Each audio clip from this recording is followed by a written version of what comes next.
Kisah Gajah Mada, sang penguasa tanpa mahkota. Prolog saat angin dari timur berbisik. Pada suatu senja di tanah Jawa, ketika matahari merayap turun di balik bukit-bukit bergaris emas, seorang bayi laki-laki lahir dalam keluarga sederhana. Tak ada yang menyangka, di bawah cahaya merah yang merembes dari langit, bayi itu kelak akan mengguncang sejarah Nusantara. Bayi itu diberi nama Gajah Mada, nama yang kelak melegenda sejauh cakrawala. Babi satu, anak dari tanah air Jawa. Gajah Mada kecil tumbuh di sebuah desa yang tak jauh dari pusat pemerintahan, Kerajaan Majapahit. Ia bukan keturunan bangsawan, bukan pula prajurit ternama. Ada murder tapi ia memiliki sorot mata yang dalam, seperti menyimpan hutan luas dan samudera bergolak di dalamnya. Ketika teman-temannya bermain tanpa tujuan, Gajah Mada kecil lebih suka mengamati para prajurit Majapahit berlatih di lapangan. Ia memperhatikan gerakan mereka, cara mereka menahan napas, memegang tombak, dan membaca arah angin. Saat usia masih belia, ia sudah mampu menirukan jurus-jurus para prajurit dewasa dengan kelincahan yang membuat para penduduk desa tertegun. Ibunya sering berkata, "Anakku, kau bukan anak biasa. Ada sesuatu dalam langkahmu, seolah tanah ini sendiri yang mengajarkanmu." Dan memang, Gajah Mada seperti anak yang dididik langsung oleh bumi Nusantara. Bab 2, Pemuda Berdarah Api. Saat menginjak usia remaja, Gajah Mada mulai mencari guru. Ia berleni pada pendekar-pendekar keliling, mempelajari seni perang, strategi, serta ilmu penguasaan diri. Tubuhnya yang kokoh dan pikirannya yang tajam membuatnya tumbuh menjadi pemuda yang diperhitungkan.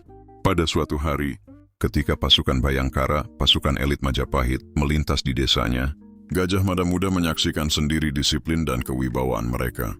Sejak itu ia menanam tekad dalam hatinya, "Aku akan menjadi bagian dari mereka. Aku akan mengabdi pada Majapahit. Aku akan menyatukan Nusantara."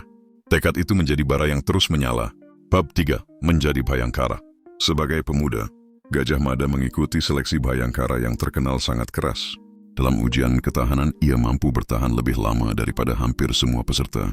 Dalam ujian taktik, ia satu-satunya yang dapat membaca pola serangan tersembunyi yang disusun oleh para penguji.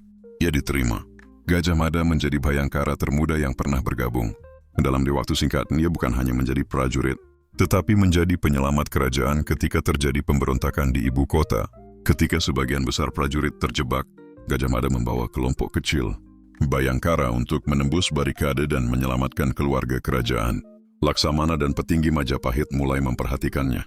Para pejabat berkata, "Ada api dalam dirinya, api yang bisa menerangi Nusantara atau membakarnya." Bab 4, Menuju ke Puncak Kuasa. Ketika terjadi pemberontakan besar yang mengguncang Majapahit, Gajah Mada tampil sebagai pemimpin yang tak kenal gentar. Ia tak hanya memimpin dari belakang. Ia berada di garis depan, menembus kekacauan seperti badai. Keberaniannya mengembalikan stabilitas kerajaan. Tak lama kemudian ia diangkat menjadi Patih Daha, salah satu jabatan penting. Lalu setelah menunjukkan kecerdasan politik yang luar biasa, ia naik menjadi Patih Amangkubuhumi, setara Perdana Menteri, penguasa kedua setelah Ratu. Namun secara pengaruh dan kewenangan ia jauh melampaui gelar itu. Bab 5, Sumpah Palapa. Api penyatu Nusantara. Di Balairung Majapahit yang megah, di hadapan para pembesar dan bangsawan, Gajah Mada mengucapkan sumpah yang kelak menjadi legenda.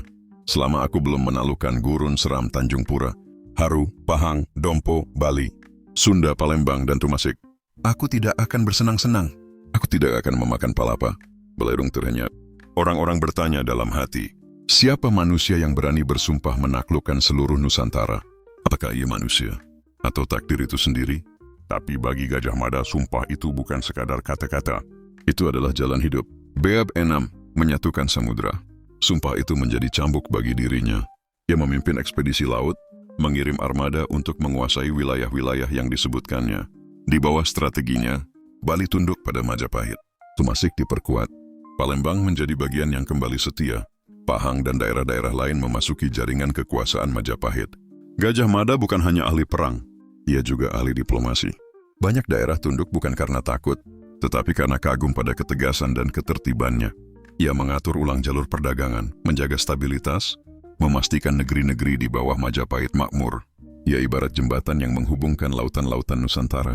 Di bawah kepemimpinannya, Majapahit berubah menjadi kekaisaran maritim yang kuat mencapai puncak kejayaannya. Bab 7, Bayang-bayang di balik kejayaan. Namun kekuasaan besar selalu disertai bayang-bayang.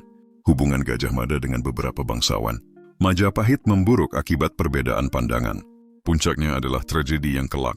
Disebut peristiwa Bubat. Banyak versi mengatakan ia berniat menundukkan Sunda sebagai bagian dari sumpahnya. Tetapi terjadi kesalahpahaman yang menimbulkan pertumpahan darah.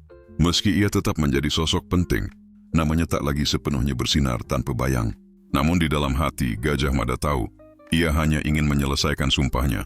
Ia ingin menyatukan Nusantara di bawah satu panji demi kekuatan dan kejayaan bangsa. Bab 8. Akhir sang penguasa tanpa mahkota. Ketika usia telah memutih, tubuhnya tak lagi sekuat masa mudanya. Namun sorot mata itu, sorot mata yang menyimpan samudra, masih sama tajamnya. Gajah Mada menghabiskan hari-hari terakhirnya dengan menulis, merenung dan memberi nasihat kepada para penerus Majapahit. Ya kau tahu, kuasaannya adalah sementara tetapi visi adalah abadi. Pada suatu malam sunyi, ia mengembuskan napas terakhirnya.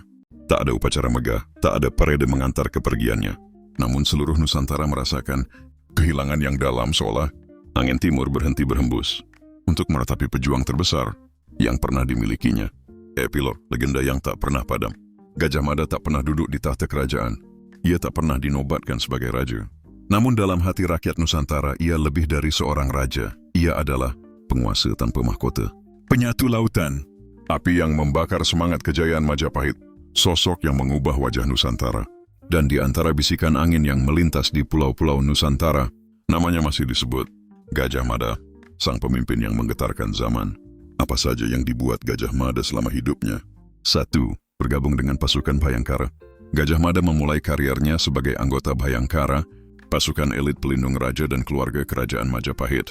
Ia dikenal karena kecerdasan strategis, ketangguhan fisik, dan loyalitasnya. 2. Berperan besar menumpas pemberontakan Rakuti. Ketika pemberontakan Rakuti mengguncang Majapahit, Gajah Mada membantu menyelamatkan Raja Jayanegara. Ia memimpin pelarian raja ke Bedander, menjaga keselamatan raja sampai keadaan pulih. Tindakan ini membuat namanya mulai dikenal sebagai pahlawan Majapahit. 3. Diangkat menjadi Patidaha. Atas jasanya, ia naik jabatan menjadi Patidaha, salah satu posisi penting di kerajaan. Dari sinilah pengaruh politiknya mulai tampak. 4. Menjadi Pati Amangkubuumi, setara Perdana Menteri. Setelah membuktikan kemampuan militernya, ia diangkat menjadi Pati Amangkubuumi, jabatan tertinggi setelah raja. Kekuasaan administratif dan militer Majapahit berada di bawah pengaturannya. Dalam praktiknya, ia menjadi tokoh paling berpengaruh di kerajaan. 5. Mengucapkan Sumpah Palapa. Gajah Mada bersumpah tidak akan menikmati kesenangan sebelum menyatukan Nusantara. Wilayah yang ia sebut meliputi Gurun, Seram, Tanjung Pura, Haru, Pahang, Dompo, Bali, Sunda, Palembang, dan Tumasik. Sumpah ini menjadi simbol tekad persatuan Nusantara. 6. Memimpin ekspedisi-ekspedisi penaklukan. Di bawah kepemimpinannya, Majapahit berhasil memperluas kekuasaan ke banyak wilayah. Ia berperan dalam penaklukan Bali, penaklukan Lombok dan Dompo, penaklukan Palembang, penguasaan Tumasik, Singapura, penaklukan sebagian wilayah di Kalimantan, penaklukan atau penundukan daerah di Maluku dan Nusantara Timur. Melalui diplomasi, tekanan politik, dan operasi militer, wilayah Majapahit mencapai puncak kejayaan. 7. Membangun kekuatan Laut Majapahit. Ia memperkuat armada Laut Majapahit sehingga menjadi kekuatan maritim terbesar di Asia Tenggara pada zamannya. Kapal-kapal besar, jong, jalur dagang, dan pelabuhan diperbaiki agar Majapahit bisa menguasai lautan. 8. Menata ekonomi dan perdagangan Nusantara. Gajah Mada mengatur ulang pajak pelabuhan, jalur perdagangan antar pulau, hubungan dagang dengan wilayah luar seperti India, Tiongkok, dan dunia Arab. Majapahit menjadi pusat ekonomi besar. 9. Membentuk jaringan diplomasi besar. Ia menjalin hubungan dan pengaruh di kerajaan-kerajaan Nusantara melalui pernikahan politik, persekutuan, pengiriman utusan, penempatan pejabat yang loyal kepada Majapahit. Pengaruh politik Majapahit meluas sampai ke seberang lautan. 10. Berperan dalam peristiwa Bubat. Peristiwa Bubat terjadi ketika rombongan kerajaan Sunda datang ke Majapahit untuk pernikahan putri Sunda dengan Raja Hayam Wuruk. Gajah Mada ingin menjadikan Sunda sebagai bagian dari Sumpah Palapa. Salah paham dan ketegangan berujung pertumpahan darah. Peristiwa ini menjadi noda dalam karirnya dan menyebabkan ia dikritik keras oleh bangsawan Majapahit. 11. Mundur dari politik setelah Bubat. Setelah peristiwa Bubat, pengaruhnya berkurang. Ia ditempatkan di Madakaripura dan menjalani sisa hidupnya lebih sebagai penasihat dan pembesar tua. Namun namanya tetap dihormati sebagai tokoh besar. 12. Warisan besar yang ia tinggalkan. Gajah Mada meninggal dengan meninggalkan warisan raksasa. Majapahit mencapai puncak wilayah terluas dalam sejarahnya. Armada Laut Majapahit menjadi yang terkuat di Nusantara. Sumpah Palapa menjadi simbol persatuan Nusantara. Ia menjadi ikon loyalitas, keberanian, dan visi besar. Namanya terus hidup sebagai tokoh yang membentuk identitas Nusantara.